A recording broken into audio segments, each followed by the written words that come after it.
بسم اللہ الرحمن الرحیم نحمدہ ونصلی علی رسول الکریم اما بعد۔ یاد رکھیے کہ یہ آپ نے ایک امپورٹنٹ ٹاپک اٹھایا ہے۔ یہ اس وقت ہر انسان کی ضرورت ہے، خاص طور پر ہماری جو نوجوان نسل ہے ان کی یہ ضرورت ہے۔ اس پہ میں آپ کو کچھ باتیں تمام بھائیوں کے لیے اور ہماری جو بھائی بہن ہیں ان کے لیے میں عرض کرتا ہوں۔ جی مفسر یاد رکھیے کہ قرآن کریم میں ایک سورت ہے، سورت العصر۔ یہ صورت ہر بندے کو یاد ہے، لیکن کیا کبھی ہم نے اس صورت پہ غور کیا ہے کہ اللہ تبارک و تعالی اس صورت کے ذریعے سے ہمیں کیا بتانا چاہتے ہیں اور کیا حکم دیتے ہیں؟ یہ وہ صورت ہے جس صورت کے بارے میں امام شافعی رحم اللہ فرماتے ہیں کہ اگر اللہ تبارک و تعالی پورا قرآن نازل نہ فرماتے، صرف یہ صورت نازل فرماتے، تو یہ بھی انسانوں کی ہدایت کے لیے کافی ہوتی۔ دیکھو آج کل تمام جوان، تمام لڑکے لڑکیاں، سب انسان کامیابی کی طرف لگے ہوئے ہیں۔ کس طرح میں کامیاب ہوں، کس طرح مجھے ہر چیز حاصل ہو۔ ہر انسان کے جو خواہشات ہے وہ چاہتا ہے میرے پاس گاڑی ہو، میرے پاس بنگلے ہو، میرے پاس ہر چیز ہو۔ اس تمام چیزوں کی انسان کو خواہش ہے، اور انسان چاہتا ہے کہ یہ چیزیں میں اس طور پر کامیاب ہوں، یہاں کامیاب ہوں، یہاں کامیاب ہوں۔ ایک تو نسل جوانوں کی ہے جو اس طرف لگی ہوئی، کچھ وہ ہے جو نادانی اور بیوقوفی کی وجہ سے وہ گناہوں کے ساتھ ساتھ اپنی زندگی، اپنی جوانی کو تباہ کی طرف لگے ہوئے۔ تو جی جوان یعنی انسان سوسائٹی میں دو طرح کے جوان پائے جائیں گے، ایک جو کامیابی کو ڈھونڈتے ہیں، دوسرے وہ جو بیوقوفی اور نادانی کی وجہ سے، کم عقلی کی وجہ سے، ماحول کے خراب ہونے کی وجہ سے برائی میں لگے ہوئے ہیں۔ انہیں نہیں معلوم کہ ہم اپنی دنیا اور آخرت دونوں برباد کرتے ہیں۔ جی دونوں کے لیے میرے پیغام ہے، ذرا سنیں۔ پہلی وہ جوان جو سوچتے ہیں کہ کامیاب ہم کیسے ہوں، انہیں معلوم ہونا چاہیے کہ اللہ تبارک و تعالیٰ فرماتے قسم کھا کر، حالانکہ اللہ کو قسم کھانے کی ضرورت نہیں تھی، ومن اصدق من اللہ قیلا، کیا اللہ سے زیادہ کوئی سچا ہو سکتا ہے؟ بالکل بھی نہیں۔ اللہ کہتے ہیں والعصر، قسم ہے زمانے کی۔ پھر اللہ نے فرمایا کیا ان الانسان لفی خسر، اللہ کہتا ہے روئے زمین میں جتنے بھی انسان ہے، جتنوں کو میں پیدا کرتا ہوں یا کروں گا یا کیا ہوں، وہ تمام خسارے میں، نقصان دہ ہے، کامیاب کوئی نہیں ہے۔ ذرا سوچئے، اللہ تبارک و تعالیٰ کہتے تمام انسان خسارے والے ہیں، لیکن اللہ نے استثناء بھی کیا کہ کچھ لوگ وہ ہیں جو خسارے میں نہیں ہے، نقصان دہ نہیں، کامیاب ہے۔ ایک جی طرف وہ خالق، ایک طرف وہ مالک پروردگار جس نے ہمیں پیدا کیا، اور وہ بتا رہا ہے کہ کامیاب کون ہے، ناکام کون ہے۔ کون تو ہمیں اگر کامیابی کی طرف دوڑنا ہے تو ہمیں کامیابی وہ ڈھونڈنی ہے کہ جس خالق نے ہمیں پیدا کیا اسی میں کامیابی ملے گی۔ یہ یاد رکھیے، یہ تمام نوجوان مسلمان جو بھی ہے ان سب کو اس چیز کو یاد رکھنا پڑے گا کہ کامیاب میں اسی طریقے پر ہو سکتا ہوں جس طریقے پر مجھے اللہ تبارک و تعالیٰ بتائے گا۔ ظاہری کامیابی ہمیں دکھتی ہے کہ فلانے بندے کے پاس بنگلہ ہے، گاڑی ہے، اس نے اللہ کو ناراض کر کے بھی کما لیا، لیکن حقیقت وہ کامیاب نہیں ہے۔ تبھی تو آپ دیکھ سکتے ہیں یورپ ممالک میں سب سے زیادہ خودکشی ہوتی ہے۔ وجہ کیا ہے؟ جی وجہ کہ ان کو کامیاب ہر چیز ملی لیکن حقیقت وہ کامیاب نہیں ہوئے۔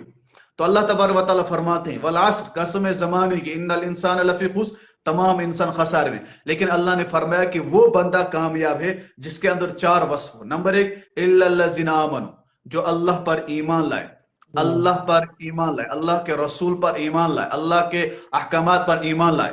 وعملوا الصالحات، دوسرا جو نیک عمل کرے، جو زندگی میں برائیوں کو چھوڑے نیکی طرف جائے، شیطان کو چھوڑے اللہ کی طرف جائے، رسول صلی اللہ علیہ وسلم کے طریقے پر چلے، حلال و حرام کی تمیز جسے ہو، سود سے بچے، تمام گناہوں سے بچے، بے حیائی سے بچے، ان تمام چیزوں سے بچے، اللہ کی طرف آئے، نیک عمل کرتا رہے، اللہ کہتا ہے یہ کامیاب ہے۔ تیسرا وتواصوا بالحق، جو دین کی دعوت لوگوں کو بھی دے، سچ کی دعوت لوگوں کو بھی دے، خود بھی اس پر ڈٹا رہے۔ وتواصوا بالصبر، جو بھی مصیبت آئے، جو بھی پریشانی اس پر خود ڈٹ جائے۔ جی تمام پریشانی، تمام مصیبت پہ کہے کیا کہ لا تحزن ان اللہ معنا، غم مت کر، ان اللہ معنا، اللہ تبارک و تعالی ہمارے ساتھ ہے۔ یہ ایک جی طبقہ وہ ہے جو کامیاب اس وقت معاشرے میں ہر ایک بندہ، اگر آپ دیکھیں گے سوسائٹی میں، اپنے گھروں میں، پڑوسیوں میں، جب ہم کسی سے کہتے ہیں، کچھ بھی باتیں کرتے ہیں، اس کی زبان پہ ایک جملہ ہوتا ہے کہ آج سری پنس پانس، یہ لفظ وہ استعمال کرتا ہے۔ جی یعنی وہ کہتے ہیں جی آج کے دور میں ہر کوئی بندہ اپنے آپ کا ہی دیکھتا ہے، یعنی ہر بندہ اس وقت پیسے کمانے، گاڑی بنگلہ، شادیوں پہ پیسے، فضول خرچی ادھر ادھر، اس نے اللہ کو بلا دیا اور وہ پھر سوچتا ہے کہ اس نے گھر بنایا، اس نے گاڑی لائی، اس کو نوکری ملی، وہ سمجھتا ہے میں کامیاب ہوں، حقیقت وہ کامیاب نہیں ہے۔ اور یاد رکھیے اصل انسان کو جب دل کا سکون ملے، اطمینان ملے، صحت ملے، راحت ملے، آرام ملے، اللہ راضی ہو، وہ کامیابی، وہ سکون اس کے لیے۔ میں آپ کو بتاتا ہوں قرآن کی آیت ہے، قرآن میں اللہ تبارک و تعالیٰ فرماتے وَمَنْ أَعْرَضَ عَنْ ذِكْرِي فَإِنَّ لَهُ مَعِيشَةً ضَنْكَ وَنَحْشُرُهُ يَوْمَ الْقِيَامَةِ أَعْمَى قال رب لما حشرتني أعمى وقد كنت بصيرا قال كذلك أتتك آياتنا فنسيتها وكذلك اليوم تنسى۔ قیامت کے دن یعنی جو بندہ اللہ کی عبادت سے، اللہ کے احکامات سے دور رہے، اللہ کہتا ہے دو عذاب دوں گا، ایک دنیا میں اور آخرت میں۔ دنیا میں کیا؟ فَإِنَّ لَهُ مَعِيشَةً ضَنْكَ، اس کا رزق میں تنگ کروں گا۔ ذرا سنے، وہ جوان جو اللہ کی عبادت سے دور ہے، یا وہ خاص طور پر جو ڈپریشن کے شکار ہے، جو پریشانی کے شکار ہے، دلی سکون نہیں ہے، دلی مریض ہے، وسوسے پر ہے، رزق کی تنگی ہے، اولاد نافرمان ہے، گھر میں بے برکتی ہے، جاب میں بے برکتی ہے، بزنس میں بے برکتی ہے، ان تمام کو قرآن کی اس آیت میں ذرا سمجھنا پڑے گا کہ اللہ نے چیلنج کر کے کہا، کیا کہا؟ وَمَنْ أَعْرَضَ عَنْ ذِكْرِي، جو میری عبادت سے دور رہا، نماز نہ پڑھی، سود کھاتا رہا، رشوت لیتا رہا، حرام کاری میں رہا، گناہ کرتا رہا، کیا ہوا؟ فَإِنَّ لَهُ مَعِيشَةً ضَنْكَ، اللہ کہتے ہیں کہ میں اس کا رزق تنگ کر دوں گا۔ رزق سے مراد صرف کھانا، چاول، روٹی وغیرہ نہیں ہے، بلکہ سکون، صحت، آرام، اولاد، ہر چیز اعتبار سے جس سے یہ بندہ پریشان رہے، ڈپریشن میں جائے، ہاسپٹل پہنچے، وہ تمام چیزیں اللہ کہتا ہے ہر طرف سے مصیبت اس پہ ڈالوں گا۔ فَإِنَّ لَهُ مَعِيشَةً ضَنْكَ۔ دوسری سزا وَنَحْشُرُهُ يَوْمَ الْقِيَامَةِ أَعْمَى، قیامت کے دن میں اسے اندھوں میں اٹھاؤں گا، یہ کہے گا قال رب لما حشرتنی اعمى، اے میرے پروردگار میں تو اندھا نہیں تھا، پھر مجھے اندھوں میں کیوں اٹھایا؟ وَنَحْشُرُهُ يَوْمَ الْقِيَامَةِ أَعْمَى، اللہ فرمائیں گے قال رب، اللہ تبارک قال كذلك أتتك آياتنا فنسيتها وكذلك اليوم تنسى، دنیا میں تو میرے احکامات کو بلا بیٹھا تھا، میں نے کہا تھا اقیم الصلاۃ، نماز پڑھ، تو نے کہا کوئی مسئلہ نہیں، بعد میں دیکھیں گے، نہیں پڑھیں گے، کیا ہوتا ہے دیکھتے ہیں وہاں کیا ہوگا۔ اور میں نے کہا زکوٰۃ دے، تو نے کہا نہیں زکوٰۃ سے پیسے تو ضائع ہو جائیں گے۔ ہم نے کہا روزہ رکھ، تو نے کہا کون بھوکے رہے گا۔ ہم نے کہا تو حج کر، تو نے کہا کون 2-3 لاکھ روپے ضائع کرے گا۔ ہم نے کہا غریب یتیموں پر ان کا سہارا بن، تو نے کہا میں نے کیا ان کا ٹھیکہ لے رکھا ہے۔ ہم نے کہا قرآن پڑھ، نماز پر، عبادت کر، تو نے کہا یہ تو میرے خواہشات کے خلاف ہے۔ آج دیکھ دنیا میں تو میں نے تجھے رسوا کیا، سزائیں دی، اب آخرت میں بھی تجھے اندھا اٹھا کر جہنم میں پھینک دوں گا۔ ذرا سوچئے، یہ ان جوانوں کے لیے، جو جوان، ان بھائیوں کے لیے، ان بہنوں کے لیے جو سوچتے ہیں کہ ہم کامیاب کس صورت میں ہوں گے کہ اگر ہم دنیا کمائیں گے۔ یاد رکھیے دنیا کمانا یہ ہماری ضرورت ہے، ہمارا مقصد صرف ہے صرف اللہ کی عبادت۔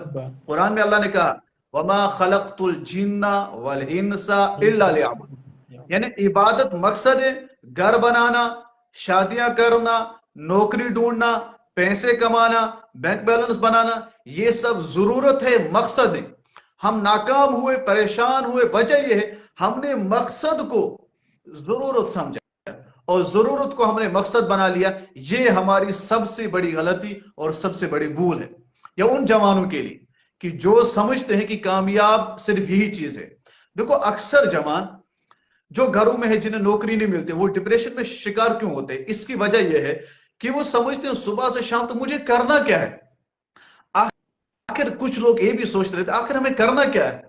یہ وجہ ہے کہ وہ سوچتے ہیں پیسے کماؤ، پتہ نہیں نوکری کب ملے گی، پتہ نہیں گھر والے شادی کب کریں گے، پتہ نہیں میرے لیے کب ہوگا۔ یہ کب کب کا لفظ ہوتا ہے، اس وجہ سے پریشان ہوتا ہے۔ اسے معلوم ہونا چاہیے کہ اصل جو اسے کرنا وہ ہے اللہ کی عبادت، مقصد ہے آخرت۔ یہ دنیا ضرورت ہے جو حاصل ہو، ٹھیک نہیں ہو رہا کوئی بات نہیں۔ الدنیا سجن المومن و جنت الکافر، یہ مسلمان کے لیے قید ہے، یا سختیاں پریشانیاں ہوں کی برداشت کر کے چلے جانا ہے، اصل میں آرام آخرت ہے۔ لیکن یہ ان کے لیے ہے جو ایمان والے اس چیز کو سمجھے۔